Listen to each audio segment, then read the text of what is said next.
the new lobby and new restaurant is any indication, I think it will be extraordinary, because what they have put on display thus far is nothing short of extraordinary. So we certainly look forward to that. There will be, of course, the unfortunate closure, and they're suggesting that something just over 400 of their workers will be affected.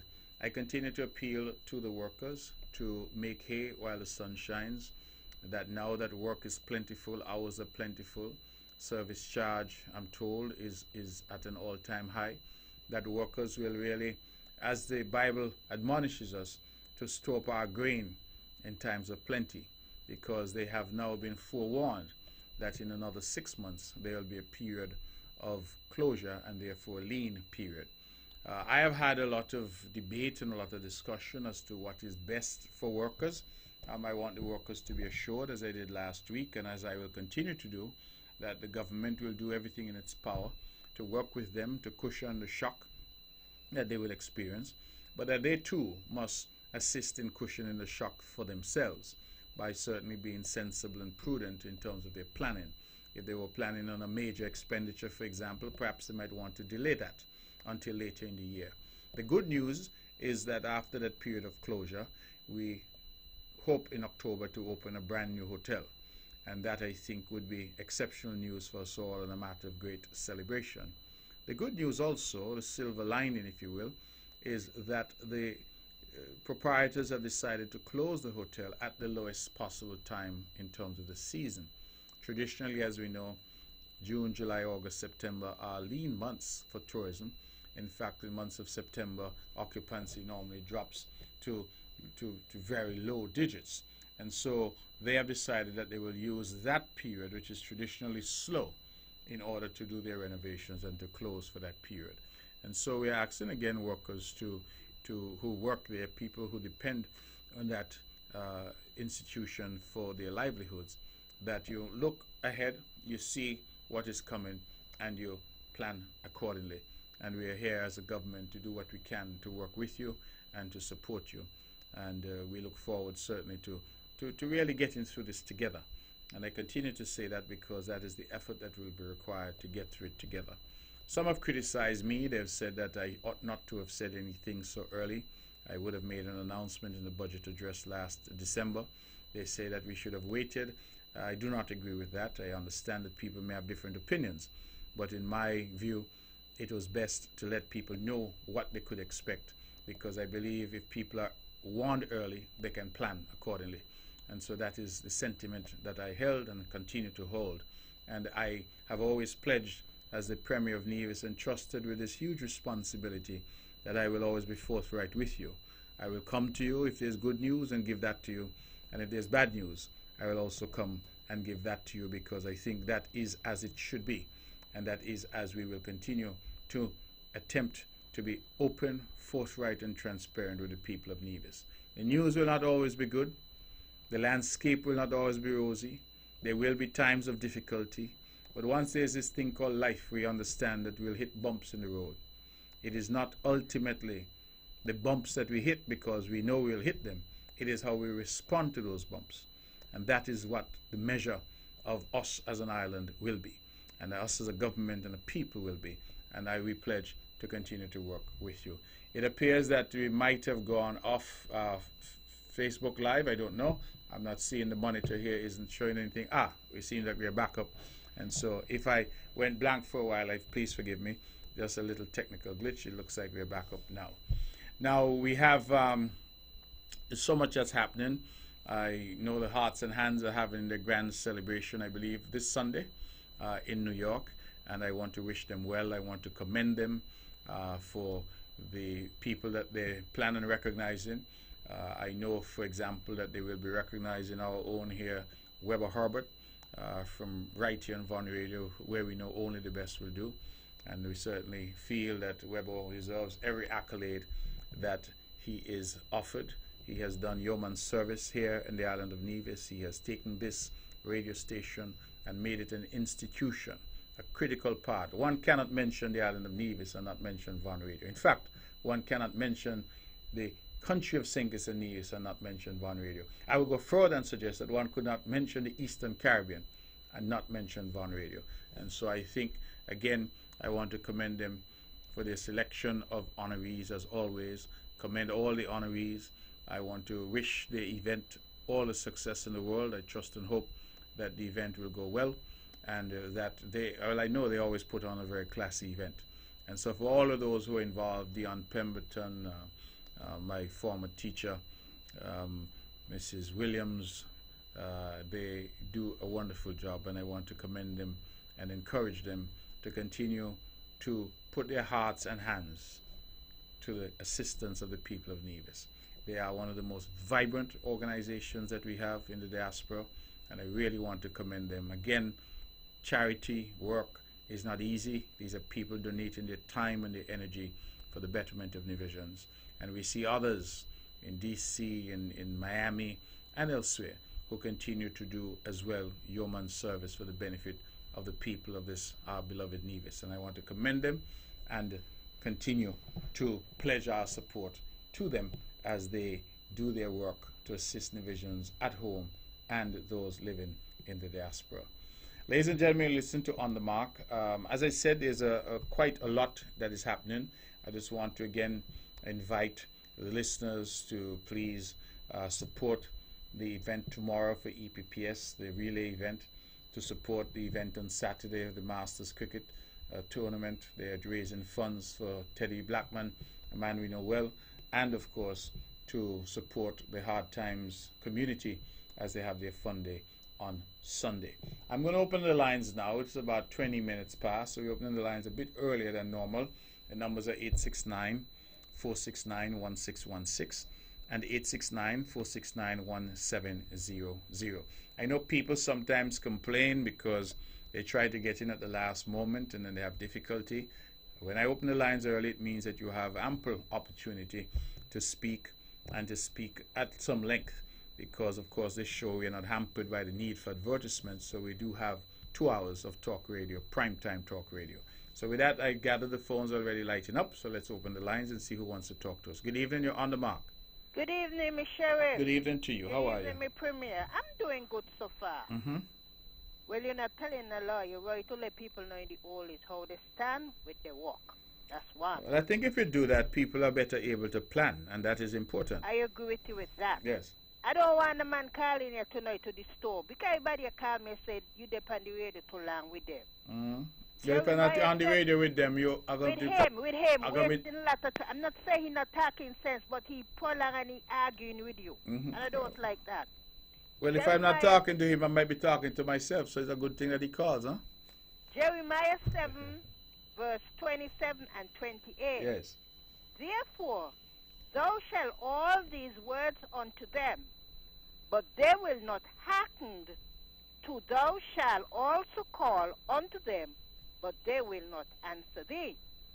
But thou shalt say unto them, this is a nation that obeyed not the voice of the Lord their God, nor receive correction.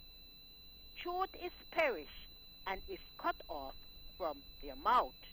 Good night to my cousin and my nephew over there in cold, cold Canada. And good night. I want to tell me about the passport where the big man had from Dominica. Good night. Thank you very much for your call.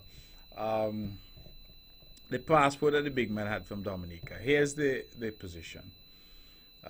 Dr. Douglas, the Right Honorable Dr. Denzil Douglas, was our Prime Minister for 20 years, as we know. His claim is that when he demitted office in 2015, after the election that he lost, that he was not afforded the courtesy of a diplomatic passport. As a result, so he claims, the Honorable Roosevelt Skerrit, the Prime Minister of Dominica, decided to give him a diplomatic passport so that he could use that as a document for travel purposes. Why Roosevelt Skerrit would have done that, I don't know. It appears that they have had a good relationship, and so it is said that this was a courtesy extended to Dr. Douglas so that he could have a diplomatic passport. Since he didn't get one from his own country of St. Kitts and Nevis, that he would get one from Dominica. The problem is that the law provides, the Constitution provides, that you can't serve two masters. You can't be a citizen or have any allegiance to a foreign country if you're going to be involved in the body politic in St. Kitts and Nevis. As a matter of fact, it was the same Dr. Douglas who led the charge as Prime Minister, as he then was, against Sean Richards and Eugene Hamilton, and required of them, Sean Richards and Lindsey Grant. They also led a charge against Eugene Hamilton because they sued Eugene Hamilton in the courts to say that he had a green card and that too disqualified him. They failed. But in the case of Sean Richards and Lindsey Grant, who were of the People's Action Movement, they had to go and renounce their U.S. citizenship in order to be able to run and stand for elections in St. Kitts and Nevis. So Sean Richards and Lindsey Grant held a U.S. passport, and they had to go and give it back to the United States, renounce that citizenship in order for them to be eligible. And Dr. Douglas led the charge in the Parliament. As a matter of fact, he criminalized the matter to say that if you ran whilst you owed allegiance to or held a citizenship of a foreign country, that became a criminal matter. He went further, and that anybody who nominated you had to take an oath, and they too could be exposed to criminal penalties if it turns out that you owed allegiance to a foreign country or held a foreign citizenship. So when it was discovered that he was in fact the holder of a Dominican passport, the government now of the day took the position that incapacitated him legally from serving in the National Assembly. And so that matter is the current matter that is before the court. And the argument is that he is under allegiance to Dominica. He is a citizen of Dominica. He has a Dominican passport issued to him. He would have accepted this passport. He would have traveled on this document. And as a consequence, the argument runs that he is disqualified from serving in the National Assembly. Now, that is what the argument is about. Dr. Douglas, for his part, is saying, listen, I never applied for any passport. It was given to me by my friend just for my convenience and travel. I am not a citizen of Dominica. I've never alleged to be a citizen of Dominica, and I'm under no allegiance to Dominica. So that really is the debate. Could you hold a passport of a country, travel on it, enjoy all the benefits and privileges and rights, not only of an ordinary passport, but of a diplomatic passport? Bear in mind that a diplomatic passport, when presented, says that the bearer is a diplomat of the country that that passport has issued from.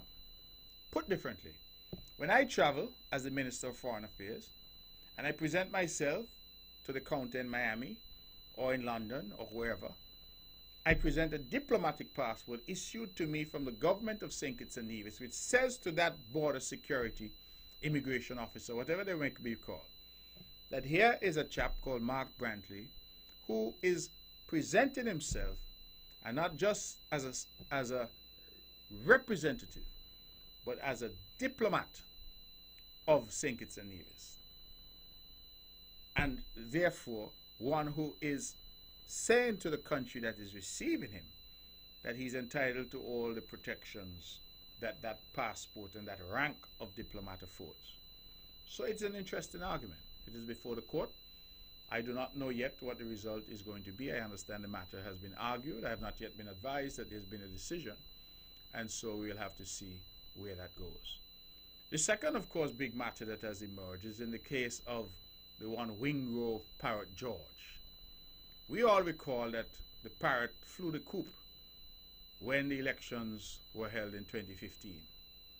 And he was here around for some time, claimed to be the supervisor of elections, but he never acted as if he were, in fact, the supervisor of elections.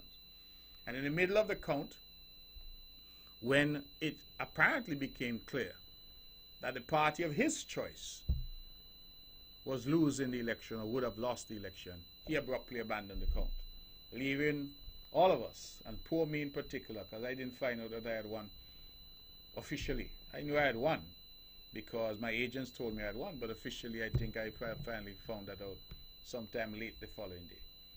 It left the country in a great sense of uncertainty as to what the results were. And the prosecution services have brought some charges against the parrot and have charged him with, I think, misfeasance, if I can recall correctly. I don't have the script in front of me, but they charge him with some offenses at common law. I gather that he took the matter to court to try to suggest that these charges should be quashed, that he sought judicial review, I'm told, and from what I gather from the decision that was handed down last week, it was last Friday, I believe, the decision was handed down, that he has failed. And so it appears as if that the effort to get the parrot back in the coop, that effort will continue.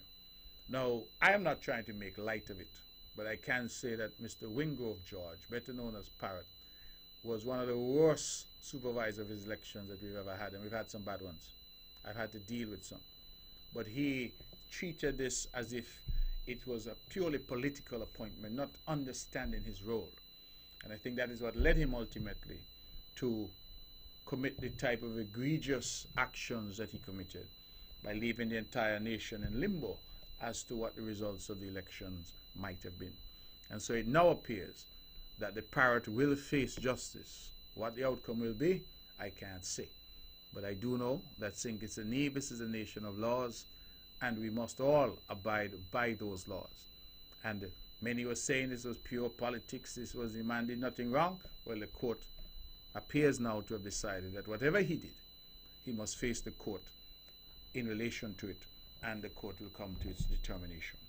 So that is, I think, as much as I could say on the passport matter, caller, and on this matter, which has just arisen. I think it's going to be rather interesting to see whether or not the parrot that flew the coop, they can get it back in the coop. And that seems to be the situation as it currently stands. So we will wait and see what the law says, what the courts say, and I believe that whatever side we fall on in relation to these issues, we must at the very least commend our country. It's not a party thing. Commend our country for its adherence to law, its respect for the rule of law, and for our willingness to resolve our disputes in the courts. In other countries, it is not so. And I think we have a lot to be grateful for and a lot to be proud of. Let's go back to the phones and take some more calls. Good evening, you're on the mark. Hello, good evening, Mr. Brantley. Good evening. Calling to ask you to do something for me, please. Yes. I'm calling from Coal Hill. Yes. You see, out there by the Dry Mansiport tree. The Dry Mansiport tree? Yeah, across from the street bump here. Mm. This is Jacqueline. Yes. You know where the garbage bin? Yes, used to be. Yeah. Well, a pig smashed up the garbage bin that was there, right? And I'm glad the pig did mash it up the bin. Calibre moved from there. But now I'm made to understand that they're welling up a big one to put back over there. And we do not want any garbage bin back over there. Please. You don't want any garbage, that large garbage disposal in the area? No. Okay. Because in the dark, then they spray me in the garbage bin and take out the garbage them. And then they wash down the gut behind neighbor's house, come down by me, and the rotten thing. Please tell them do not put back any out there. Okay. Well, I think that they're hearing you clearly. Mr. Andrew Hendrickson is the manager there, and I'm certain that he is hearing you. Already, but now I understand we want to put back one out, and we do not want any over there. Okay, so you're saying the community doesn't want it there. So how is your garbage being handled now? Well, the truck pick it up on my gate. Everybody here in the surrounding, the truck pick it up from their gate. Okay. All right. So we hear you loud and clear, and I'm sure Mr. Hendrickson will get the message, but I will send him a message just in case he didn't hear you.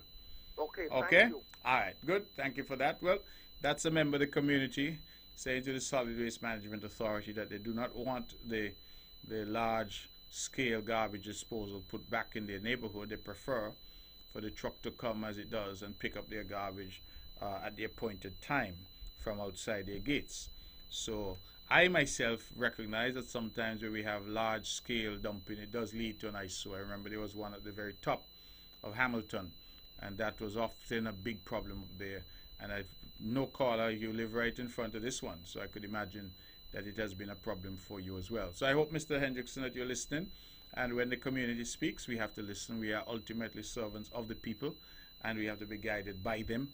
And so I think that it will be useful for you to have a look again at what is proposed and see how you can work with the community to resolve that. So we are very, very grateful for that call, and we hope that we can find a resolution that is in the best interest of all concerned, both those working at Solid Waste and the public, clearly, that we serve. Ladies and gentlemen, you listen to On the Mark. I'm your host, Mark Brantley. If you just tuned in, then you're tuned into the Eastern Caribbean's only powerhouse, VON Radio, the voice of Nevis, www.vonradio.com, or 860 on your AM dial for those who might be driving around. This show has been going for a while. I keep trying to remember the number of years, and I keep falling short. And I am thankful that we are all here and that individuals are able to call. Now, last Friday, I celebrated my 50th birthday. And I really want to express tremendous gratitude to the people of Nevis, the people of St. Kitts, people in the wider Caribbean, and people who are of us, Kittitians and Nevisians, but living in the diaspora. It was an amazing outpouring for me of love, of support, and I was really, really humbled by the outpouring. I literally got thousands of messages, calls, texts, greetings on Twitter, on Facebook, you name it. And even here on the birthday show on VON Radio, people were able to call and send greetings for me. And I just want to express my sincere gratitude from the bottom of my heart. 50 is a big age. I didn't do anything particularly spectacular. I spent the day with family, because as I get older, I think I recognize more and more how critical family is. And I had a quiet dinner. But throughout, people were so generous with their time, made the effort to send greetings. And I want to say how very grateful I am to all of Nevis, all of St. Kitts, the entire world, those who reached out from near and far to say happy birthday to me and to send me your best wishes. I am truly grateful, and I want to thank you for your outpouring of love and support. It meant a lot to me, and it really invigorated me. It really motivated me to go out in whatever years I have left and continue to do the best that I can in the service of the people of Nevis. So thank you, thank you, thank you. I go back to the phones now and take some more calls. Good evening, you're on the mark. Hello? Hello, good evening, you're on the mark. Good evening. Good evening to you. But the Ben Monday, Holy Radley one send request warm. Good night. Okay, I'm not sure who you're talking about, but let's stick with the phones and continue to make some calls. Good evening, you're on the mark. Good night, Honorable Premier. How are you night, guy? I'm well, thank you. Good evening to you. Give thanks for life, and good night to your listeners via radio and internet. Now, just to follow up at the aspect for you being the Minister of Foreign Affairs, right? Yes. In the federal government. And seeing that we had a committee established under the former regime, consider of the Reparation Committee, and to go within the CARICOM Commission, how you as a sitting member of government look at the level to see that we have a re-establishment with this CARICOM Commission? CARICOM Commission to do with reparations? Yes. Yes, so what are you asking me? I'm asking you, can you engage to see that the government re-establish the link of a national commission?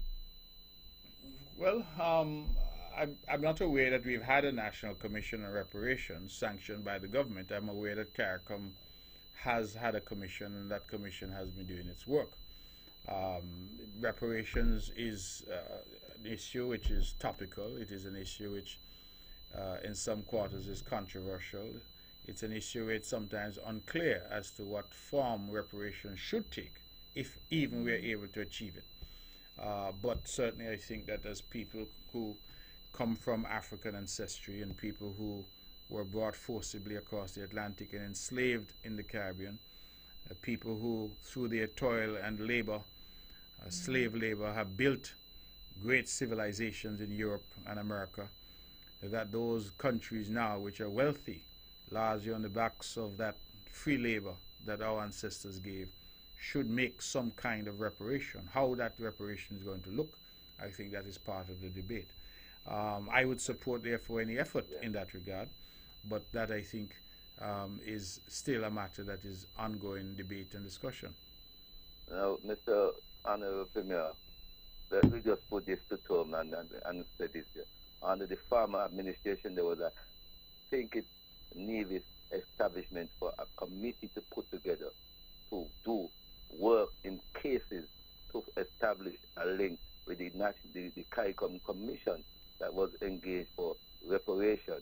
Now, they had a meeting in Antigua and Barbuda when the establishment of the CARICOM Commission embraced, and there was a representation from the St. Kitts and Nevis and headed by Ras Dabo, who was the chair for the St. Kitts and Nevis committee. Now, we say, and other people, I'm not just talking in general for Rastafari people alone, and we got to put this in context that Rastafari is not here to agitate about reparation being about money. We want restoration and restoration because we realize there's a lot of damage have been in the consideration. Yes, but when you say reparations and restoration, what is it you actually mean? Put some meat on it. Tell the people what you mean when you say reparation or restoration. Land and the assets that now within the riches that they had stolen from our people. Remember, we worked so and we ain't get no payment. Yes. So what you're asking for then is payment. Not just payment alone. What else are you asking for? Land too. You need land. We need land. Well, land from who? What you mean, land from who? Yeah. Well, remember, we have something called crown land, Mr. Premier. So we ain't got no crown. But the crown land belongs to the government and people of the country. But do you all have a crown? Well, the crown is just an expression. It means that the lands belong to the government and the people of the country. I understand you a lot here. Anyway, maybe again, all I'm saying is that now we start to bring the aspect of seeing a committee so we could put our cases to help with the National Commission established by CARICOM. Okay, all right. I got the point that you're making. An important issue, one that I don't know will get a resolution anytime soon, but certainly an important issue. So thank you for your call. Okay, we are just about quarter to the hour of 9 o'clock, so we have a long road to travel. The numbers to call if you want to be a part of the show are 869-469-1616, 869-469-1700. Just a reminder of a few big events. Tomorrow, the EPPS, they have a relay, I'm told, of primary school students engaging with each other in a relay competition. It should be a fun time. They're trying to raise some funds, I'm told. On Saturday, we have a massive fundraiser at ETW Park for Blackman, who we know was involved in a motor car accident, and has been hospitalized. And then on Sunday, we have the Hard Times Rollins Gingerland community coming together in a fun day at the Hard Times playing field. And they say they're going to have dominoes, they have draughts, they have cricket, of course, lovely cricket. They have bouncing castle, they have races, they have all kinds of things. It's always interesting. I had two grown hardback men here talking about bouncing castle. I hope they don't go in the castle and create any difficulties. It's really for the children. And so we look forward certainly to that, and I again commend them for their community spiritedness and the effort that they've made and they continue to make in that regard. Other than that, of course, the Hearts and Hands, I'm reminded, are going to have their event this Sunday. Beautiful event that they have every year, and I believe it's gone past 20 years now that they've been doing this, and I too want to commend them for their effort and their continued goodwill towards the people of Nevis, those at home and those abroad. We are going to go back to the phones and take some calls. Let's see who wants to talk to us. Good evening, you're on the mark. Good Yes, good evening. Good evening. Are you there? Yes, sir, yeah, we're listening to you.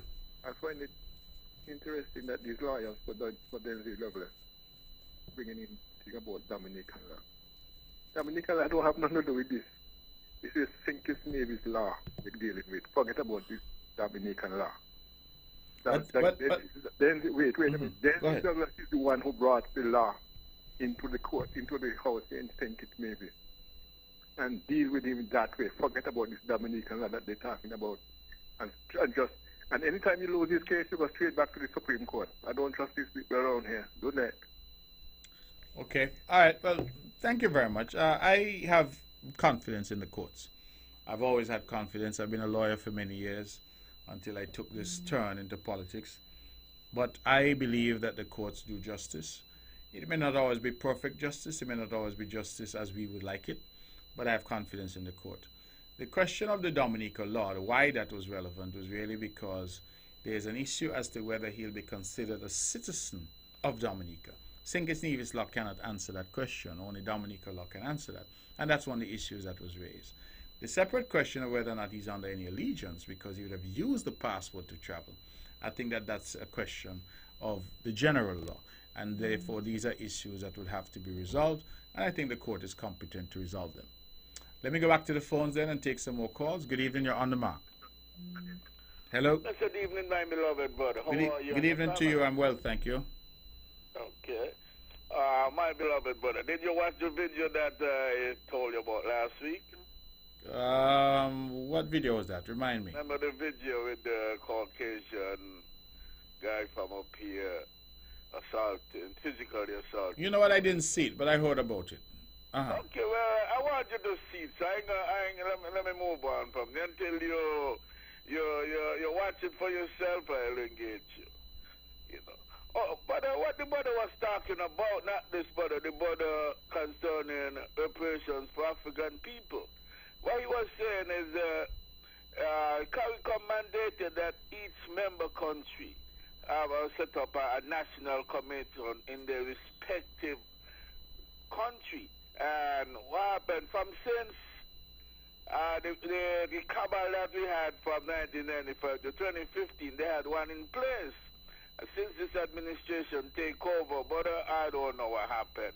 None is in place, beloved. But I even complain to the brother name Biff Mills, tell him to tell brother Sean, who think it fall under, because think fall under him to appoint, you know, the members and everything of that commission, and none have been in place from since then, beloved brother. And it's very disrespectful and shameful, beloved brother.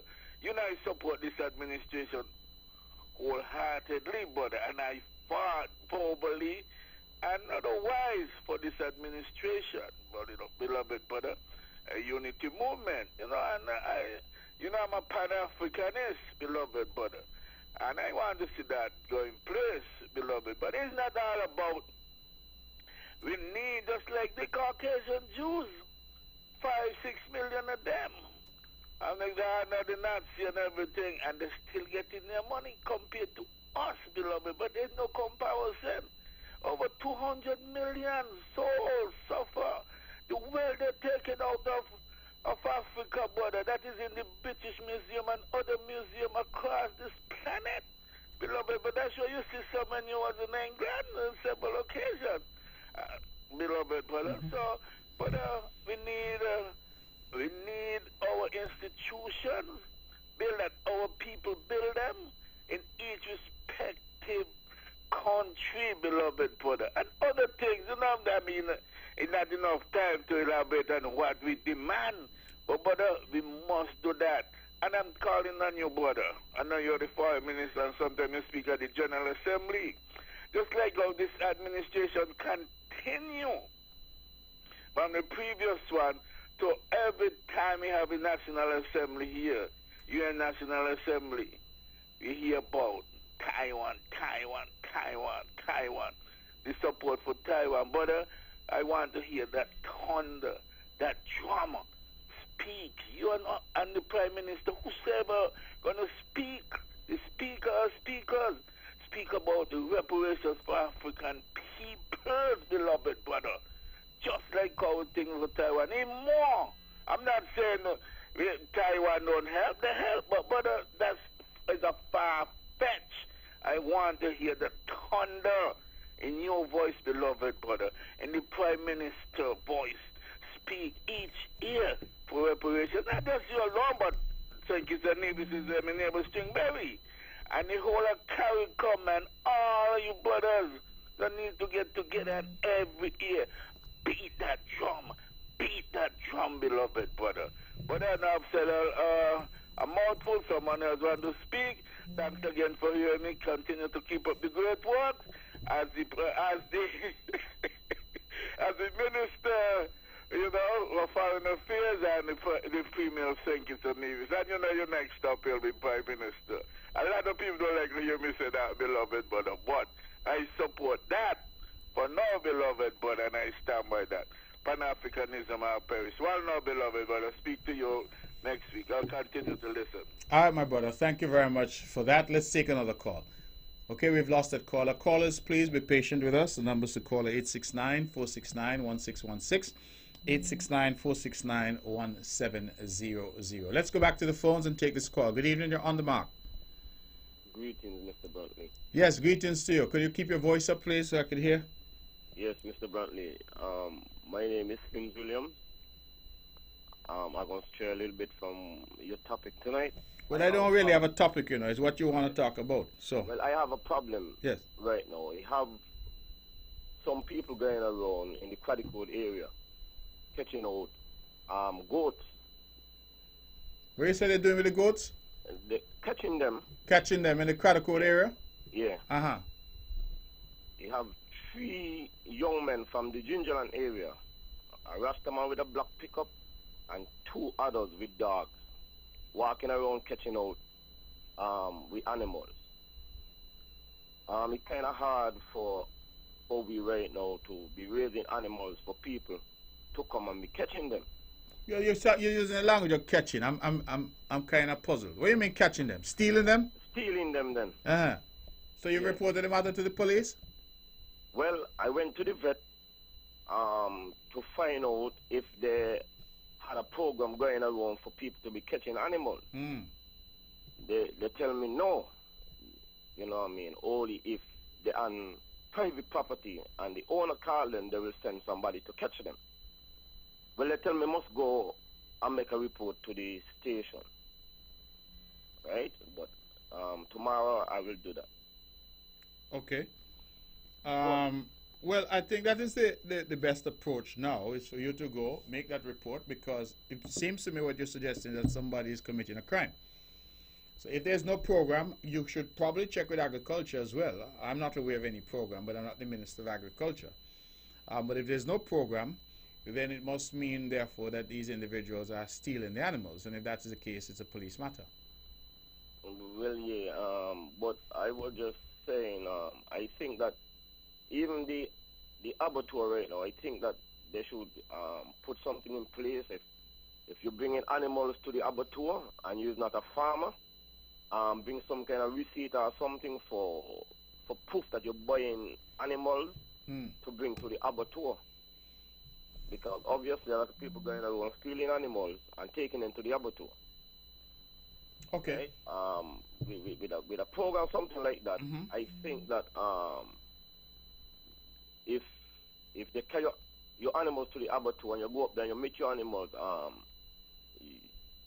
something like that, they will hold them accountable. Okay. Well, all right. Here's my suggestion. Make a report to the police. 869-1700. I want to say good evening to my friends in Jamaica, particularly my friend Debbie. Debbie, I hope you're doing well. I'm happy that you're tuned in and that you're having a wonderful night there in Kingston, Jamaica, my second home. I love Jamaica. I come there as often as I can, and I hope to be there very soon. So I hope that all my friends there, all my classmates, and all the people who have been so good to me over the years, that they're enjoying their wonderful country. Jamaica has been having some issues, as we know, with crime. I think that is a phenomenon that we've been all dealing with throughout the Caribbean, and it is a phenomenon that has not left any of us unscathed. And so we continue to fight that, and clearly our prayers are with them, as I know their prayers are with us. So Debbie, I hope you're well. Have a good evening, and thanks for tuning in. And certainly I look forward to being there at some point in the future, and to seeing all of you and catching up with all of my friends there. Let's go back to the phones and take some more calls. Good evening, you're on the mark. Good evening, that's a lot. I got nothing. Happy New Year, and let it break down our calling you, but you have too much call and tie and once, and you have a blessed evening. Okay, my love. Okay. How are you? Okay. All right. And tell the words to everybody here. Okay. All right. Good. All right, take care. Thank you very much for that. Okay. All right. Ladies and gentlemen, you're listening to On the Mark. It's 5 minutes to the hour of 9 o'clock. We have an hour and something to go. If you have something to say, it's a good time to say it. 869-469-1616. 869-469-1700. Those are the numbers to call if you want to be a part of the show. Let's go back to the phones. Good evening, you're on the mark. Good night to the Honorable Mark Brantley. How are you, my brother? Oh, man, I'm here tuning in as usual, listening to you. Now, Mark, I want to commend the Unity government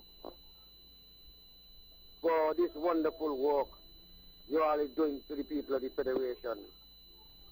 We got to commend you all and sticking together as one, because this is what the country needs. Unity. And that's the only way we can get all the problems in the country solved politically. Because when you in a unity and you're born together, that things work for the ordinary man and woman in this country. But you got some bitter people out here. Yeah, Mark? You understand? They ain't in government. You know, maybe they was part of government before, and they just want to try to destroy this unity government however they can do it. But Mark, I'm a critician, Kitty Nibi, because my mother from Nibi. And I support this government, and I help this government be here. And I live in this country, and I see what this government is doing for the ordinary man and woman in this country. Mark, you all are perfect. Everybody on the CBA program who doing this program ain't perfect. And we know that you got people out there will do all kind of wrong things to make things bad for the government. Nothing go fail in this world. And we're supposed to accept that nothing go fail in this world. Nobody perfect. But you got some people bitter. And it seems to me like they will do anything to bring down this unity government. Mark, I don't mind nobody criticize. Criticism will always be there. I always criticism because it's Mark, you see me, Mark? Me, tell it to criticize me and up to now I still get cussed. Up to now, just now, I was coming down 4th Street and a guy met me up 4th Street abusing me because I talk about the vendors, them blocking up the road and all kind of things. And I'll continue to speak out because I want to see good for my country. I have nothing against vendors. But it's how some people come in on the road deliberately like they're doing it. You understand? Because it seems to me like nobody's studying and nobody doing nothing. You understand, Mark? Mark, you all do all your work, man. You all ain't got to study. Nobody, you all ain't perfect. When I listen to some people talk, I want that there's the Lord Jesus Christ. You understand? Nobody is God. One God and only one. And if we abide by him, we will live good and do things the way we're supposed to do it. Mark, you have a wonderful night. Before you go, brother, tell me a little bit about this vendors issue. Is it that vendors are taking up the sidewalks? That's the issue? Yeah, that's the issue. Yeah, we talk about it. Especially a street like 4th Street, especially when the tourists go in and so. The sidewalk full of a vendor sometimes when you're going back and forth. I mean, to be truthful, nobody against vending. But you could go somewhere to go vend. People are in for the supermarket. I just passed a guy up there. He's selling provision just now. And he got eating set up with the Chinese step. You got it on the Chinese step? Wait on the step, wait on the Chinese step. So you got to step over him to get in the Chinese store? You have to step over him to get in the Chinese store? Well, the place, because some of them move, you know, with party there. You know, if your people who walk up, wait in the Chinese step. But I guess that me and them is when maybe they appreciate I doing it, because we're doing it for years and they say nothing. But all on different places in town, it seems to me like they want to set up wait in your store or in the supermarket them. Even people paying tax and got the people to walk. So what would happen if the people in the supermarket bring their goods out on some trays and put them on the sidewalk too? Well, you're going to be a problem with them. You're going to be a problem with them. They're going to argue and tell you, see what's happening now? You understand? So, Mark, let me tell you something, man. The government is doing good. A lot of bitch and people just trying to want to bring down this country. Politically, you know, they're going to get done. But we are the sensible one in this country. We say we're 98% illiterate. I mean, 98% literate. And listen, you know, I do not believe that a country who 98% literate could just turn against this government. Right now. Okay, Mark, you have a wonderful night. God bless. All right, brother. Okay, there you have it. Someone who is a very strong supporter of the efforts of the government, talking about various issues. And this is what we try to do on this show. We've been going for many, many years, and we come here every Wednesday for 2 hours, 8 to 10 of commercial-free radio. It's primetime radio. We get calls from all around the world, and people are tuned in. Oftentimes I feel I'm talking to myself because I'm here and the calls aren't as plentiful as I would like, but the truth be told, that in the days and weeks after, people would call and say, you said so and so, and I recognize that people literally through the power of the internet are listening globally. And so this show, I think, does serve a purpose. It allows people to call in. I never seek to dictate what people can say. People call in. Sometimes I come with a grand topic, and after doing my soliloquy and feeling that I have put something meaty on the table, people call in and talk about other things. And that is the reality. I always say it's the people's show, and it gives us an opportunity to have dialogue and discussion in the public square without being abusive to each other. Sometimes we have differences of opinion, sometimes even differences of political opinion. Sometimes the rhetoric gets a bit heated. But it's also important, and always important, that our people learn to have the level of discourse that really a modern society demands. And so this show seeks to invite public opinion and all shades of opinion, and seeks to put on the table issues that are impacting the minds of people, and seeks to have a conversation. And I confess that I've learned a lot being on this show. Many have called from time to time and said things that has forced me to go and do some research to learn for myself. We have had passionate discussions here about marijuana, whether we legalize it or decriminalize it, about reparations, as we've just heard, about things that are profound and things that are mundane.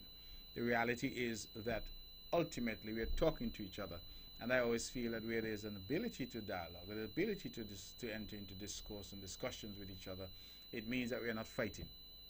And so I always say to people, if we must disagree, then let us disagree, but let us not be disagreeable, and let us respect each other. And so even if we have differences of opinion, it is nothing more than that, differences of opinion. And we can speak to each other, we can see each other and greet each other, we can sit and have a drink together, even though we may not always agree on everything. I don't know any two people that agree always on everything. Even husband and wife sometimes can't agree. Brothers and sisters can't agree. And so it behooves us, therefore, as Nivisians, as Kittitians, as people who are seeking to build a country in the way that we want to see it go, to raise up our children in a particular way, to be civil, and to be able to have discourse and dialogue with each other without becoming violent or without becoming insulting and rude and obnoxious. I think that these shows serve that purpose, that we can talk to each other in a civilized way. And that's what we've sought to do. And I hope that when the history books are written, if even we warrant a footnote, that footnote will say that we tried our best. That is really all that we can ask for. The numbers to call again are 869-469-1616, 869-469-1700 if you want to be a part of the show, if you want to call in with something that is on your mind. Again, just to remind listeners that Friday, we have the EPPS, the Elizabeth Pemberton Primary School, as I like to call them, the little school that can. They're organizing a set of relays with primary school students to raise some funds. We're asking people to go out and support this effort. We also have the charity match, the Masters charity match for Blackman, who has suffered an injury. That will happen on Saturday. We're asking, of course, Nevisions to go out. Blackman is a very, very popular individual here in Nevis. A loving guy, a guy who gives to everyone. I know he always has his drinks that he tells me can do wonders for me and help me in various ways that I need not get into here. And so I always get my oats and things like that from him. And he certainly has suffered an accident and is in need of help. And the Masters cricket team, they've come together and they're putting something together at the ETW Park. And so we're hopeful that people go out and support. And then on Sunday at Hard Times, we have the entire Rollins Hard Times Gingerland community coming together on a fun day. And I think that that too should be wonderful. In New York, Hearts and Hands are having their annual event also on Sunday. And certainly we wish them well with that particular event. Ladies and gentlemen, if you're just tuning in, I'm Mark Brantley and you listen to On the Mark, straight talk across the Narrows. And it must be that you're tuned into the Eastern Caribbean's only powerhouse, VON Radio, the voice of Nevis, www.vonradio.com or 860 on your AM dial. So, there's a lot that's going on in Nevis. We had our second cabinet session today for the new year, and we focused for the entire day today on discussions surrounding job creation and economic expansion. I have been very clear that our focus this year is going to be the economy and job creation. Last year we spent a long time focused on the good governance agenda. Last year we were able to do some things that were novel, some things that were historical in the sense that they had not been done before. We were able to pass integrity in public life, not pass, but operationalize, integrity in public life legislation. I'm happy to report that the Integrity Commission is now in place, that we've secured office space for the Commission. I'm told very shortly we'll have the Secretary to the Commission in place, and the Commission will then be in a position to have space that it can work out of in order to carry out its mandate. I think that's a giant step forward. We also were able to provide a fully functional office staffed for the opposition. Never before in the history of this country has that happened, and so we have created a first here on the island of Nevis, and I'm proud again to have been able to do that because I think it speaks to who we are as an island. We were able to pass freedom of information legislation. That too we hope to operationalize in this year, and so that we spent a lot of time tweaking and having meetings when we passed integrity in public life. Again, sorry, forgive me, not pass, but operationalize integrity in public life legislation. The legal department led by Mrs. Helen Lewis, she and her team would have held a number of sensitization seminars with public servants who would be affected. So we've done quite a bit of work. They did it with the public servants, they did it with the cabinet, they did it with the various politicians that we affected. And the idea here is to really create the architecture for greater transparency, more checks and balances in government. And I think that I am quite proud of what we were able to accomplish. But that I like to say is the softer side of governance.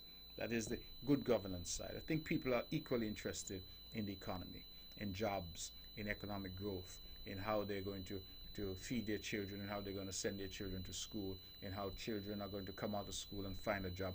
And so this year we have focused in a very laser-like way on that and trying to create more jobs. And so we are inviting those with ideas to come forward, those who have business interests that they would want to advance to come forward. The government is very keen to partner with you, and so we invite you to come, bring your proposal, whether it's through the Small Enterprise Development Unit, whether it is through Nevis Investment Promotion Agency. We intend to advance our economy in certain broad ways. We're looking at hospitality, hotels. As you know, we have been speaking to the Aman Group. We have been speaking to Wyndham Hotels. We have some other smaller developments which are also planned, and so we're trying to get those on stream, having talked about them for a very long time. We are seeking to empower more people to get into things like the restaurant trade, particularly the higher end. People want to get into nightlife, nightclubs, providing entertainment. We are seeking to partner with you and ask you to come forward with your proposals. We are looking, of course, at foreign direct investment. We're always looking at that, and we see that there's some areas there for growth and development as well. We're talking to people like the Medical University of the Americas to see how they can expand their footprint on the island and bring more students to Nevis. We are talking to the financial services industry, which I think the public would know has suffered some setbacks, I would say, because we were forced by the European Union, bullied, that's the language I've been using, to seek to pass legislation to put us in a position to comply with their demands. And they have no international standing. They are but a constellation of nations in Western Europe. They're not an international body, but yet through their economic might, they've sought to dictate to us as to what we should and should not do and what our tax policy ought to be. Now, it is, of course, trite that countries are entitled to set their own tax policies. But here it is the European Union, wealthy Western European countries are seeking to say to us that they will set our tax policy for us. And as a consequence, they threatened that if we did not pass certain legislation by a certain time, then we face the risk of being placed on a list of being uncooperative. And so we had to get into Parliament. Indeed, we spent our Christmas Eve in Parliament here in Nevis, trying to meet a deadline arbitrarily imposed by the EU of December 31st. We have done so. I'm here tonight to say that up to now we have not heard a word from the EU. Having been put through this ringer, we have not had a word yet as to whether or not our changes are satisfactory to them. Those changes, however, will have implications for the industry, because those changes in effect say that companies that were already formed up to December 31st will continue to be tax exempt, that is, international business companies and limited liability companies, until June of 2021. But that new companies formed, new entrants, will not enjoy that tax exempt status and will be taxed at the same rate as local companies, which is 33%.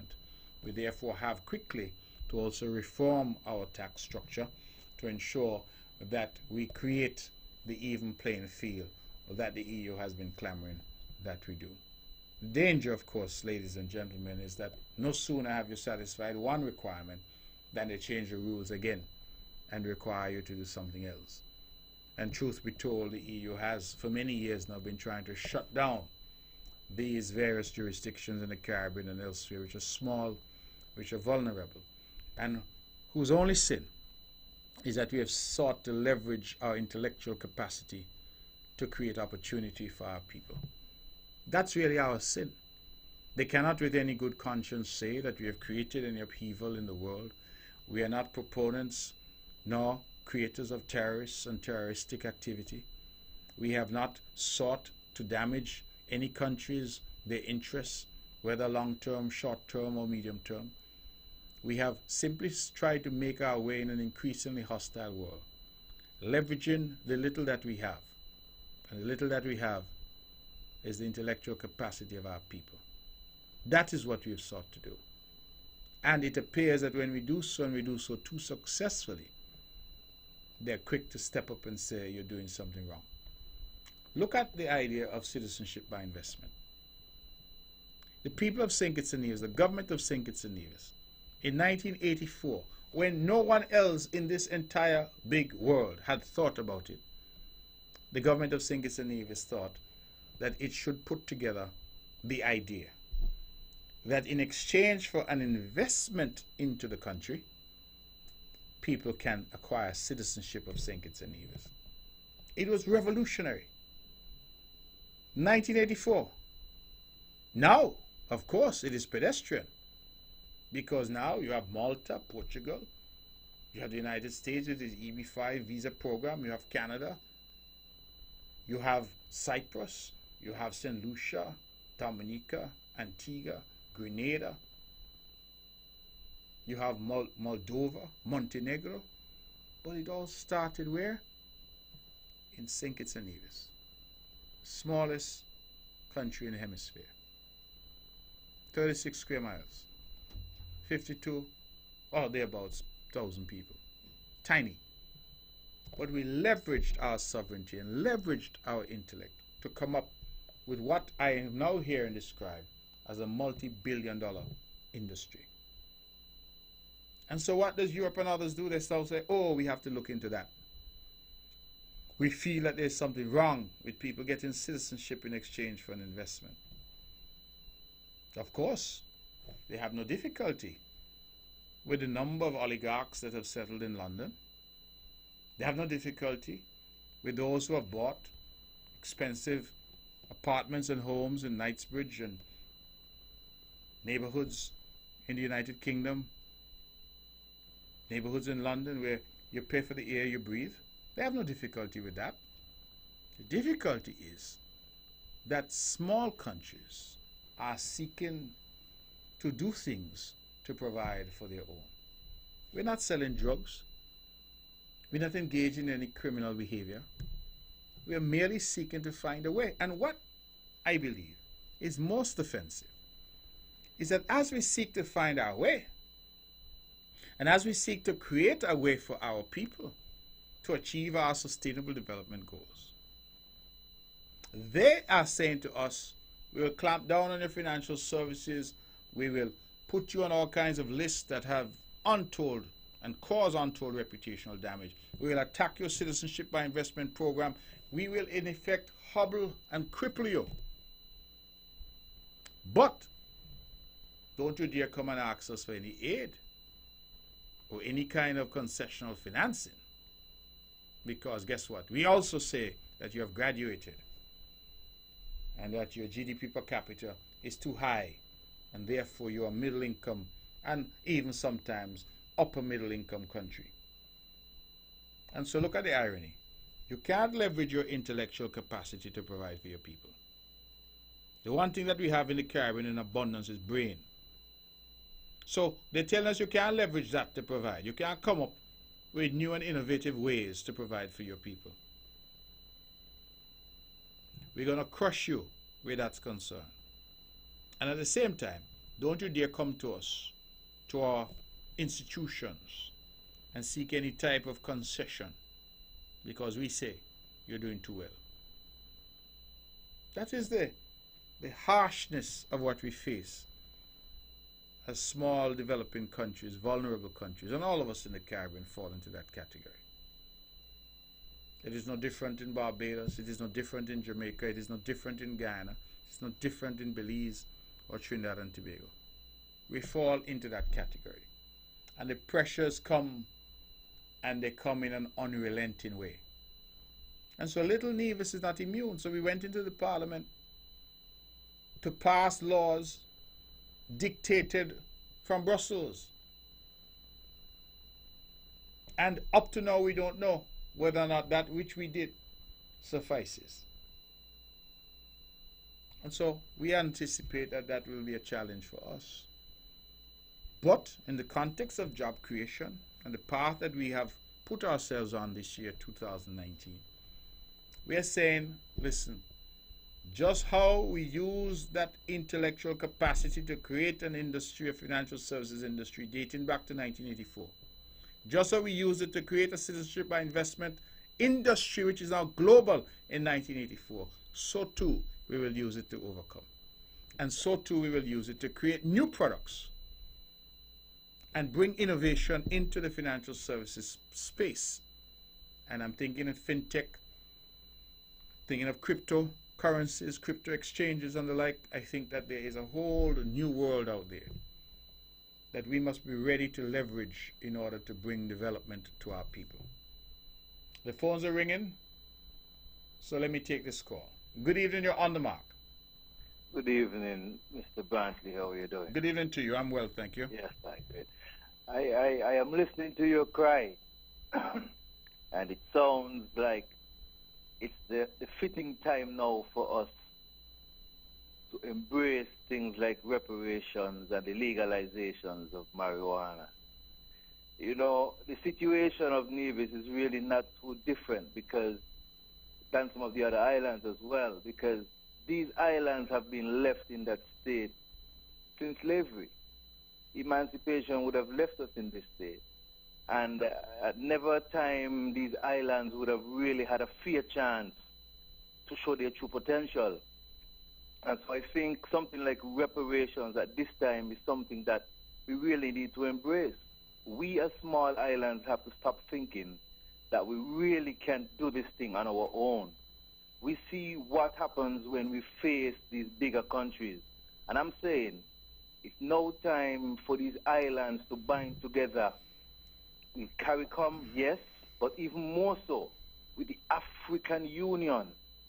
We need to become that sixth region of Africa, because check it out, every single nation in the world today is heading and reaping out of Africa, while we in the islands, in the diaspora, not embracing Africa. We are running away from Africa when everything that we need is in Africa. And I think the potential that something like reparations can bring to these territories, because it's not all about cash, you know. Now, how do you define reparations? Because I asked a caller earlier. I hear the term all the time, reparations. The argument, as I understand it, is that our people were forcibly brought here from Africa, made to slave on plantations, and that wealth that was created was expatriated to Europe and elsewhere, America and elsewhere, right, and made those places wealthy. A wealth that gave them privilege, allowed them to build up their institutions, and a wealth that they enjoy to this day. And so we who are undeveloped and small and vulnerable are saying that it is only fair that there be some reparations. What I have not been able to understand is what form is this reparations to take? Reparations will come in many forms. Mm-hmm. For instance, as a people, simple thing as much as our name that would reinstate that dignity in our people, because our names really had meaning. The islands have been left in a state where, let's take for example our health care. We are saying that the wealth of these countries need to be heavily invested in the health care of these islands at their cost. We should be able to do whatever it is that we are sending our people away to them for. Our education system, our health system, all these systems should be up and par, paid for by them. We should have the right to return, physical return to Africa if we so desire, at their expense. What has been left, you can go to Google former British slave masters, and it will tell you companies like Barclays Bank, Rothschild family. It can tell you how much money they would have sold your great-great-grandmother for. And so today you have the children of these companies benefiting from the sweat and blood and tears and sale of your grandparents. Mm-hmm. Here in Nevis, for example, we have to pay this tons of dollars to get a piece of land that our people should have been compensated with, because after emancipation we got nothing. We actually had to pay for our emancipation through that apprenticeship period for the 4 years, where we paid that extra $27 billion. And so I'm saying reparation would also include things in terms of our structures, our systems, where we can do away with the whole monarchy, that enslaving, colonizing monarchy that we still uphold today, that still has us under oppression, that we have to pay our taxes to, still sucking money from these islands. We done away with those things and restructure our islands. So when you pledge allegiance, Mr. Brantley, you're pledging allegiance to me, to your fellow men who would have put you there, not to a foreign colonizing monarchy who, as far as I'm concerned, really has no purpose for us. So I'm saying it's about time we rethink the whole survival of we as a people. And we really have to wean ourselves off the breath of these colonial masters. Look what the European Union is doing to us today. I think the time is now. We need to, as a region, embrace cannabis and the legalization of cannabis. Look at what these countries are making so much money out there in places out there. that they have to find projects around the community to spend that money. And we here in Nevis are taxing our people just to get some revenue, when other countries out there are basically benefiting from the things that we are scanning today. But we look forward, especially as the Rastafari community, to meet with you and your cabinet, especially around the issues of marijuana, and as we're getting closer to the government making its decision. We think that we have a great stake in this thing, and I think the government really needs to listen deeply to the Rastafari cry. And many of our issues are not basically for the benefit of Rasta, but basically for the community as a whole. But we welcome the dialogue. I'll continue listening. All right, my brother, I think you've given us a lot to think about. And I did say to you when I came there to visit, when you had the Kwanzaa celebration, that I would like to meet. I'm still of that mind, so I would appreciate if you can make that arrangement, and we can have an opportunity to have a private discussion. Very soon. Okay, thank you. One Perfect Club. All right, good. Let's go back to the phones and take some more calls. Okay, we've lost that caller. Caller, good evening. You're on the mark. Good evening, Mr. Brantley. Good evening to you. Yeah, I have a few things that have been troubling me since our last encounter. Yes. First, I know people get antsy when you engage me. So with your permission, if I can just have my say, ask the questions, and I leave it to you to... Well, caller, I don't want you to worry too much about that. I engage everybody. And I have said to you that you and I do not agree on much. But I think the discussion is enriching. And people have got in touch with me and said, listen, I don't agree with you, I don't agree with that caller, but I like the conversation. That, for me, is what the show is about. So I am not too fussed that people get a little agitated. I think that is the nature of things. We have about half an hour to go, so you make your case and we see where we go, yeah? Okay. Good. Well, one of my curiosities is looking at how good, well-meaning politicians like yourself lose their idealism and sense of right and wrong and the moral compass and surrender their principles to the exigencies of the moment, right? I think you make a good and interesting case study, actually. One of the reasons I listen to your show, for instance, and follow your career, is that you were introduced as a bright star on the horizon in the late 90s or early 2000s. Some politicians are ruthless and Machiavellian from the outset. They are a known quantity, as our Prime Minister. But he's not expected. Others like you seem to get infected by the power syndrome. You know the old adage, power corrupts, etc., etc. And there's the other one, if you lie down with dogs, you catch the fleas and that kind of thing. Your response last program made me wonder if such a transformation wasn't taking place, subtly, but nevertheless taking place. I may have gotten you wrong, so you can clarify if necessary. Were you saying that we should not resist first world hegemony? For you kind of laughed at my suggestion that we should go down fighting and keep our dignity. And that's cynicism. And that's the only thing worse than a cynical politician is, well, I won't say it because he's sexist, right? But we don't want cynical politicians. I noticed, too, that you were sounding pretty much like the Prime Minister, because I actually engaged him already. I asked him about fulfilling the good governance agenda, and he said nobody going to crack no whip for him.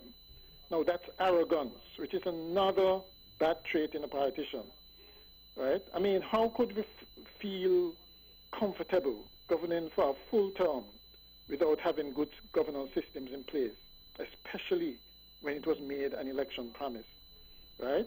And you also sounded like him when you were saying that, the others did it for 20 years. They used to do it to argument I could never understand. You go to a judge to defend a client who stole other people's money and say, well, other people used to do it too. You go with that kind of defense, man, they disbar you for incompetence. And so you should not insult the intelligence of people with this half a loaf thing. it is not applicable here. A more appropriate example is, God forbid, you have an aggressive cancerous growth, and the doctor just remove half. I mean, would you be satisfied? Right? Corruption and nepotism and cronyism is like a cancer. You don't stamp it out with baby steps and incremental approaches, right? That's not what you need. Well, caller, I hear you, and I mean, you're getting into your stride. You're on your soapbox, so I understand that. Okay. But I don't want you to twist the discussion from last week. I was not saying that one ought not to do all that you say one ought to do in relation to the fight against corruption and greater transparency and all of that. In fact, I have just spent the first year, you could call it, of my own young administration in Nevis trying to put some things in place that were not in place before. What I'm saying to you is that I find there's a certain, I think the word that was being used last week was hypocrisy. That there's a certain level of hypocrisy, and let me not personalize it to you. There's a certain level of hypocrisy out there in the community when individuals who are content to support, in fact, to support vociferously an administration of 20 years that did none of the things that they now say that a new administration is they are critical. And for 20 years, none of those things. So that was the point that I was seeking to make. That there are some now. You're saying that you should do it. No, what I'm saying is there are some now who are seeking to hold the unity administration to a different standard than they held the administration before that, the unity. Bearing in mind that the administration before was there not for one, not for two, not for three, not for four, but nearly 5 terms. And unity that's what has, the election was about, to change that. But you say that's what the election was about, and my response is that we have been responding. But the Prime Minister, whether you deem the Prime Minister's response arrogant or not, I think the Prime Minister has a point, because unity has laid out an agenda. Now, you may not like how that agenda is being executed, because you feel that what we're doing at 10th should have been done at 1. We understand that. You feel that what we're doing in the 3rd or 4th year, we should have done in the 1st year. We understand that. But the mandate is 5 years. And the difficulty that I continue to have is for those who seek to bash unity and say, you're not doing this fast enough. And that this is such a critical aspect of governance. And it is so critical to St. Kitts and Nevis. When for 20 years we heard not a word from them. When you didn't answer my last question. Wait. When others whom they support never did any of those things. Now, what was your question? Remember the last question I asked you? Who was the bigger hypocrite? Right? The one who had an epiphany after doing the wrong, or the one who said things were wrong and that they're going to change it, and then they go in and do the same thing? No, but I don't agree. There's enough hypocrisy. But Carl, I don't think it is fair. I don't think it is fair. I think you can say that unity did not do certain things quickly enough. I think you can say that unity may not have gone as far as you would like them to go in relation to some matters. But you cannot say that unity has done nothing. And that is why you have defaulted to this argument about if you have cancer, you can't just do a little piece, you must do the whole thing. If you just do a little piece, knowing fully well what you promised was the whole loaf, not half. Yes, but what I'm saying to you is that we have worked, and it is a work in progress. We have not finished a term yet. We still have a long way to go. We have nearly 2 years to go. Mr. Brantley, in all honesty, yes, you want to tell me this is not something that taken a lot of money. All it took was political will. Yes. And you want to tell me that it would take 5 years to implement the good governance stuff when you all had, as a matter of fact, didn't you all have something on the when you were in opposition? Actually, have something a draft of what we had. I produced a private members bill. It was not given any opportunity to get to the parliament when I was in opposition. So there's no excuse for it taking this long. Well, I understand, but Carla, that is your perception of what you feel should be the priority, and I'm saying that is you are entitled to that. But don't take it and impose it on everybody else. There's a man out there who's... It's not imposing on everybody but what I'm else. Trying to say... It's the country's agenda. Yes, it's not mine, you know. It's not just mine. Yes, but you... That's why they changed the government. But the country's agenda is led by the government of the day. And when the government of the day, led by the Prime Minister, says to you that this is the order in which we propose to deal with certain things, because you feel that doing things to deal with corruption and all that, that for you is the most important thing. Yeah, you know how much damage could be done in 5 years? And I understand that. But you go and you talk to the man down in Newtown, or the man down in McKnight, and he may tell you, as many of them have said, listen, not now go on for me. I am not going to call into the radio station and have long philosophical discussions about corruption. I want a job. I want to know how I can feed. You can walk and chew gum at the same time. No, but listen to me. Just let me make my point. I'll let you make yours. The man there is saying, I want to be able to feed my picnic and send my picnic to school. Fair enough. So, you telling me about Integrity Commission and telling me about freedom of information and telling me about all of that is good and well. But Mr. Politician, I need to be able to send my picnic to school. And fair so enough. The government says, listen, we're going to focus our initial attention on the what we call the prosperity agenda. But you see, you laugh. Yeah, because that is what the government said. Like you could only do one thing at a time. No, you can't multitask. It's not a question of what you can do at a time. It's a question of the government having been entrusted by the people and having a 5-year mandate deciding this is what we're going to do. This is how we're going to order the things that we do. So it is one thing to my mind to criticize and say, listen, you did not do this, you did not do that. It's an entirely different thing to say, I don't agree, you should do that for us, and instead of that you do it third or fourth. Because that has to be in a matter within the purview of the government. And having elected the government, the populace must give the government that latitude to implement their agenda according to their manifesto, according to the commitments that they made, in the order that the government feels is the best way to implement. Okay, and okay, I understand. And if at the end of 5 years the public say, boy, we're not satisfied, well, we know what the result is going to be. Yes, okay, I understand. That's your story and you're sticking to it. It sounded too that you were defending nepotism. Now, nepotism is nepotism. There's a reason the word exists and why so many countries have laws to stamp it out, right? Everybody knows it when they see it, okay?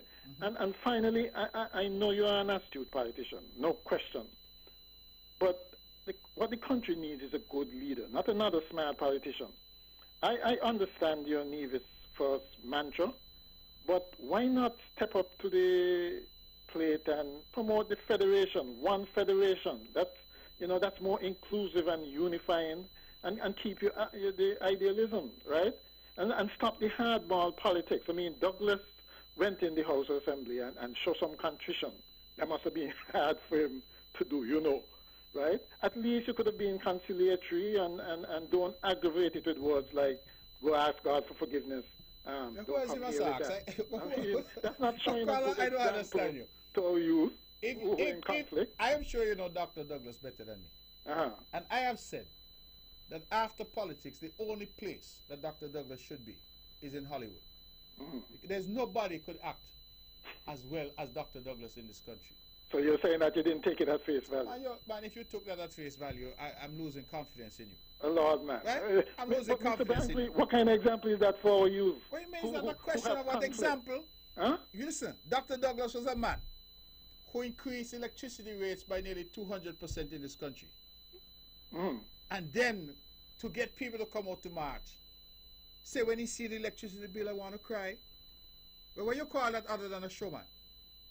But I call that making tough decisions. Oh, that's what you call it? Well, if you made a tough decision, caller, brought us out of the gut that we were in. Caller, I'm talking about a specific incident. You can't tell me that you're going to raise electricity bills to that extent and then use the very increase that you have implemented as a government to say, when you see the bill, you want to cry. Come out and march against that. So, you will forgive me. That's what contrition and forgiveness is about. But you will forgive me. Well, I hope you will have in your heart to forgive me if I'm skeptical. Okay. Because basically what I'm hearing from the Labour Party right now, we went and we signed some document or some pledge in terms of a code of conduct. Right. And all of our sins are washed away.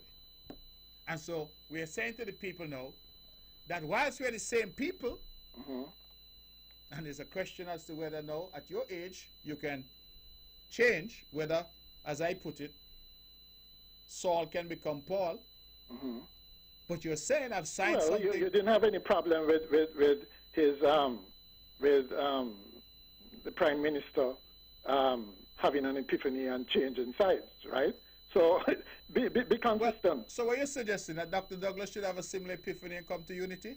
No, what I'm suggesting is that if he says that he's sorry, accept it for what it is, and you know, be magnanimous. Paul, I think that is you're asking me is fair, and I therefore accept his apology and feel that he should stay in opposition and continue to repent. How is that? Well, finally, though, I don't know what mechanism a leader uses to check himself. Maybe they just use the party hacks, but you know the pitfalls of that. Party hacks just tell them what they want to hear. Okay? But I find the need frequent doses of humility, you know, to keep them on the straight and narrow. Otherwise, the citizens are going to have no recourse but to treat them like socks, you know, change them often. Otherwise, they're going to stink, right? You know, so maybe I don't know what you use to be circumspect and all of that. But I'm sure you would say that your positions now are not the same as when you started. You might have been a secessionist at the start. I don't think you're that now, right? Positions change, but what I'm saying is, right, it would be nice if politicians keep the idealism. Don't get into this, you got to be smart to be a...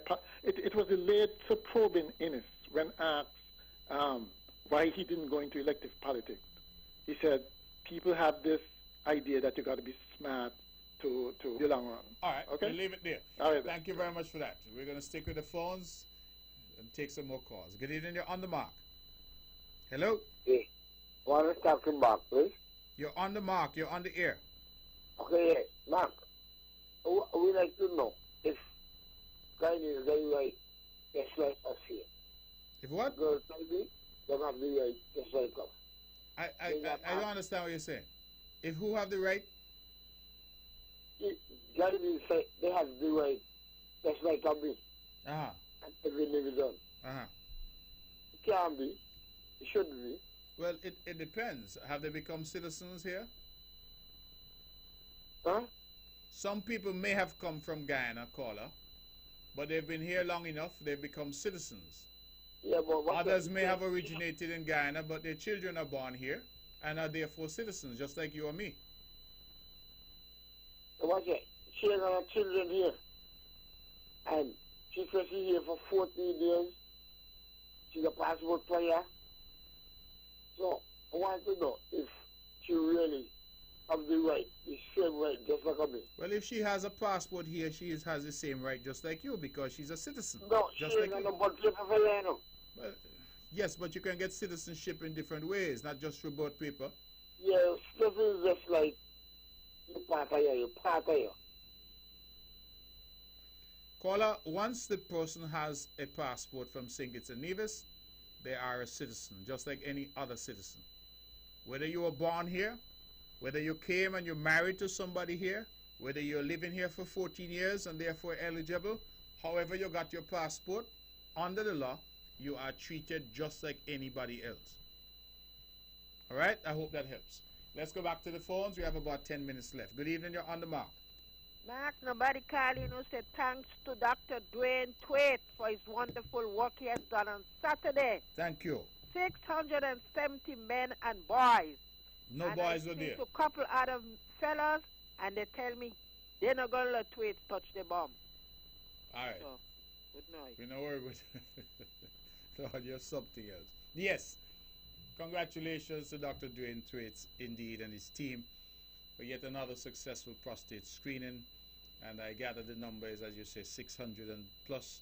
I think that's probably the highest number that they've ever screened. It shows that the men in Nevis are taking this prostate screening seriously. And we really want to thank Dr. Twait and his team. They do it every year. They do it for free. And they do a wonderful job. And so I thank you for reminding me to thank Dr. Twait and his team And I want to commend all the men folk who went out and had their prostate screening done. We know the exam is sometimes a little difficult for some men, but the fact that people recognize that it is important to get screened and get treated, I think that sends the right message. And so thank you to all who participated, and thank you to those who organized, and thank you to Dr. Thwaites and his team for the excellent service they've been giving.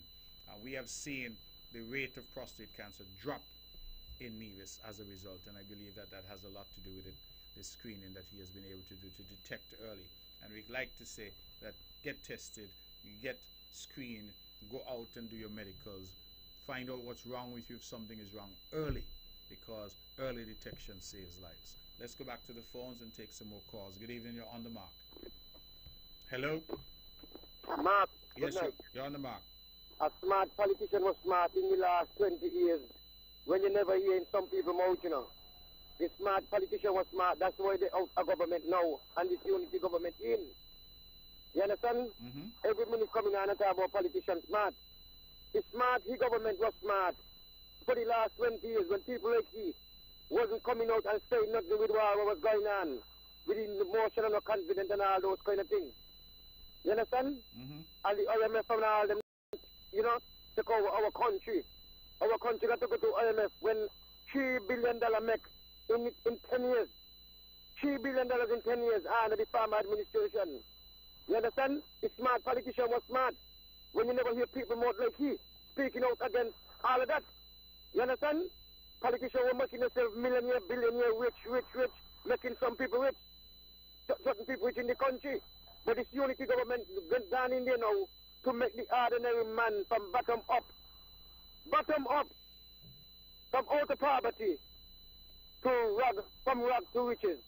And that's what we endorse a unity government for. That's what we say unity all the way. So not like them to come on and distract us from this unity government. The people feel good 2019 from 2018, man, people with a smile with this $500. People with a smile with a horse so fixed. We never get in that. People with a smile, we don't get a new pier. People with a smile, the airport, they don't get expansion. People with a smile with all kind of different things going on with the Federation. I think it's a new bit. People with a smile.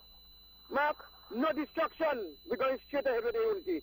God bless. Have a wonderful night again, brother. All right, my brother. Let's take as many calls as we can in the remaining 10 minutes. Good evening. You're on the mark. Good night, Mr. Premier. Good night to you, brother. How are you doing? I'm good, man. All right, glad to hear that. You know, some people, right? They always know what other people should do. And they will talk it. But, you know, sometimes it's best to show it. You know that, right? Yes. Sometimes it's best to show people what to do. So, rather than some people coming on the radio all the time and advocating this and advocating that and saying what the government should and shouldn't do, if they are nationals of this country, why don't they put their hat in the ring, win the election, and then show us what to do? Why are they afraid to do that? Huh? Yes. I don't understand. I mean, year in, year out, you know everything that should be done. But until now, you have not put your hat in the ring and said, look, I'm going to come in and show the people what is to be done. That's strange to me. What's the fear? You know everything.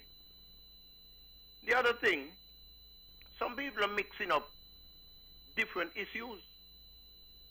If I say that I feel very strong about a certain thing, and I felt that way 20 years ago,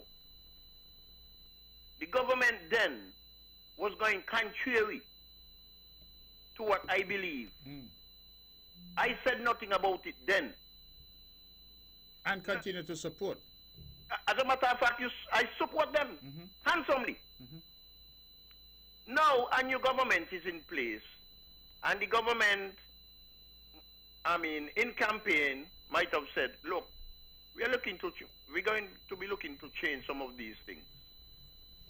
Now, here am I now coming now and saying, oh, you should do it, you should do it, you should do it. You should do it in one day. The government turned to me and say, well, did not you feel the same way 20 years ago? I say yes. What you said about it and what you did about it, nothing. How you get the two issues mixed up, Mr. Manley? Those are two separate issues. You're asking the person now. You know, we understand when the person say, all right, I would like you to implement these things that you said you was going to do. That's good and fine. That's one issue. But you're asking the person now, what you did about it 20 years ago, that's a separate issue. I wonder why dumbbells are coming on the radio and thinking that they're talking to people foolish like them. That's a separate issue. You're asking him, what did you do about it then? That's a separate issue. Good night. All right. Well, I like to hear the different perspectives because I think that is important. We take the opinions, we have the discussion, and then we recognize that people are there listening, and people will come to their own determination as to what the truth of the matter is and where the truth lies. And these debates are always fascinating. The nub of it for me is the constant refrain from some that a government that is relatively new, in the sense that when you compare it to the length of tenure of the previous government, but that everything must be done at once. And they harass and they abuse and they cuss. Oh, you say, look at this $500 poverty relief. From day one, they start to say, oh, why you don't implement that? Why you don't implement that? Then they say it will never be implemented. It's a gimmick. Now it's being implemented. The government must roll out its programs in accordance with the schedule that the government sets. And having elected the government, you must give the government that latitude and that privilege to roll out its programs in accordance with the schedule that it sets, because the government has competing interests and competing concerns. I had a conversation just today, and the person said with some level of conviction that more resources should be allocated to a particular area. And I said, yes, I can understand that. You're passionate about that. But when I take additional millions and put it to this area, what about education? What about healthcare? What about infrastructure? Every day people abuse and cuss about their roads and they need their road fixed, and it all requires a government sometimes to step back. And nobody with resources are scarce are going to get all of what they think they should get, or get it as soon as they should think they should get it. But that's a concern I have, because many supported vociferously a 20-year administration which did none of the things that they now call upon a new administration to do right away. And say for them, this new administration, if they fail to do it within the timeline that they have indicated, that is those who are making the demand, then if they fail to do it, then somehow they are hypocrites and crooked and wrong and bad and everything else. But we supported, we upheld a regime of 20 years which did none of those things, none of the good governance agenda, none of the efforts at transparency, none. I brought an Integrity in Public Life bill, private members bill, never got on the other paper. I brought a Freedom of Information private members bill. I used to do my work when I was leader of the opposition, you know. Never got on the other. It looked like they had something against me. Because everything I bring, they make sure it didn't go on the other paper. I brought the Integrity in Public Life private members bill, never made it to the other paper. I brought the Freedom of Information bill, never made it to the other paper. And I brought the motion of no confidence, and good God, never brought it to the other paper. It got to be something, and maybe because I'm from Nevis, I don't know. Something have to be wrong. You must agree to have something against me, because none of it made it onto the other paper. But yet we have today this constant harsh criticism that yes, you're doing something, but you're not doing it fast enough. You're not doing enough. When for 20 years we allowed a government that did none of those things and we supported them. Let's go back. We got 5 minutes left. Good evening. You're on the mark. Good night. Hello? How come most foreigners I get $500 a month? And me again now. Did you apply? When I reach, I say too late. What you call them make noise? If you hear the thing sharing, food sharing, and you reach when the pot don't turn over, what you making noise about? Okay, but I hope my mother get to know. Huh? I hope my mother get in. You hope your mother get in? Yeah. Well, I don't know that. I don't know who's getting from who's not getting. But there was a process. You had to go and you had to share information. And we're going to have a continuing process. So people who did not get through, who didn't know, will have to go and check. All right. Okay? All right. So don't bother start to talk about foreigners, because you know, admit that you didn't do what you were supposed to do. Had nothing to do with foreigners. Right? I keep saying to our people, when you hear something happening, put yourself in a position. Right? If you hungry and you hear food are shared down at pennies, go down at pennies and put yourself in a position with your plate. Work sharing, you want work, put yourself in a position to work. I keep telling our people that. A lot of people here and they say, oh, that me not study. Then when you think no, you say, me ain't get and me neighbor get. But your neighbor did what the neighbor had to do. So we need to learn to do these things and make the effort. Nothing grieves me more in Nevis than to hear this available, that available, and I hear people start to say, oh, me didn't know. Me not been here. Let's go back to the phones. Take this call. Good evening, caller. You're on the mark. I thought I'm deep bowl. Me no plate now. No, man, you can't go to deep bowl. When you got deep bowl, you mean nobody else must get? The lamb spoon that everything could keep. No, nobody else must get. When you got deep bowl, you got to go with a plate. In fact, you go with a little saucer. And a plate, me want the bowl or hold, not fly out. And you got a man depend the thing like a fold from top of in there. See you daddy, good night. See you daddy, bo. You go and go sleep, yeah? All right. We have 2 minutes left if anybody wants to call in and tell us. Again, as we're winding down, they just want to remind people that on Friday, the EPPS, they're having a relay. They're trying to raise some funds. It looks like it's going to be fun. On Saturday at the ETW Park, they have the fundraiser for Blackman. On Sunday, up in Hard Times, the guys are having a grand celebration up there of the village, really, the community there. Hard Times, Rollins, Gingerland. They're going to play some cricket, dominoes, draughts. They're going to have bouncing castle. They're going to have a good time.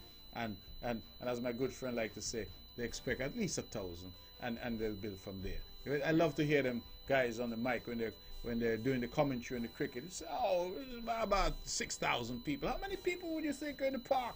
About 6,000. And they tell you this kind of thing. I fly up there, say the whole of Nevis up there. When I reach, I find 10 people. So we expect 1,000 at least and more.